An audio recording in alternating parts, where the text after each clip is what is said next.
৭২-এর মুজিববাদী সংবিধান কবরস্থ করার ঘোষণা দিয়ে আগামী ৩১ ডিসেম্বর কেন্দ্রীয় শহীদ মিনারে গণজমায়েতের ডাক দিয়েছে বৈষম্য বিরোধী ছাত্র আন্দোলন। দুপুরে রাজধানীর বাংলা মোটর কার্যালয়ে বৈষম্য বিরোধী ছাত্র আন্দোলনের জরুরি সংবাদ সম্মেলনে এই ঘোষণা দিয়ে বলা হয়, ওই দিন নাৎসি বাহিনীর সংগঠন হিসেবে আওয়ামী লীগকেও অপ্রাসঙ্গিক ঘোষণা করা হবে। তবে এই কর্মসূচি সম্পর্কে অন্তর্বর্তী সরকার কিছুই জানে না মন্তব্য করে প্রধান উপদেষ্টার উপপ্রেস সচিব আবুল কালাম আজাদ বলেন, এর সাথে সরকারের কোনো সংশ্লিষ্টতা নেই। ঘোষণার পর ব্যবস্থা নেওয়া হবে। HM মেহেদি হাসানের প্রতিবেদন। Double million offer Walton fridge কিনে পেতে পারেন 20 লক্ষ টাকা, রয়েছে কোটি কোটি টাকার নিশ্চিত উপহার। জুলাই বিপ্লবের ঘোষণাপত্র পোস্টার কার্ডে ছেয়ে গেছে বৈষম্য বিরোধী ছাত্র আন্দোলনকারীদের ফেসবুক ওয়াল।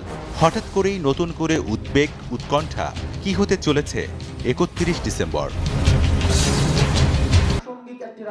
শুরুতে ধোঁয়াশা তৈরি করলেও দুপুরে বাংলা মোটর কার্যালয়ে আয়োজিত সংবাদ সম্মেলনে কেন্দ্রীয় শহীদ মিনারে গণজমায়েতের আহ্বানের বিষয়টি খোলাসা করেন সংগঠনের নেতারা।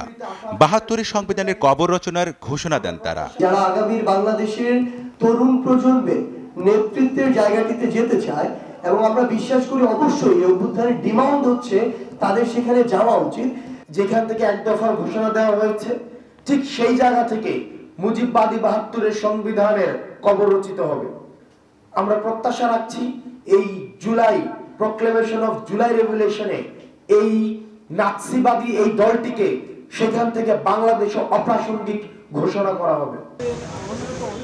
তবে এ বিষয়ে অন্তর্বর্তী সরকার কিছুই জানে না। প্রধান উপদেষ্টার প্রেস উইংয়ের সংবাদ সম্মেলনে একথা জানানো হয়। বলা হয়, ঘোষণার পর সিদ্ধান্ত নেবে সরকার।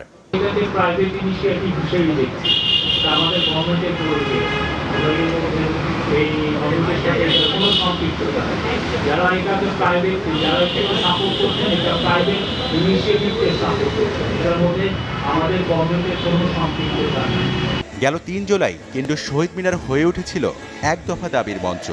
আগামী ৩১ ডিসেম্বরে কি আসবে নতুন কোনো রাষ্ট্রীয় বন্দোবস্ত? উত্তরে অপেক্ষায় গোটা জাতি।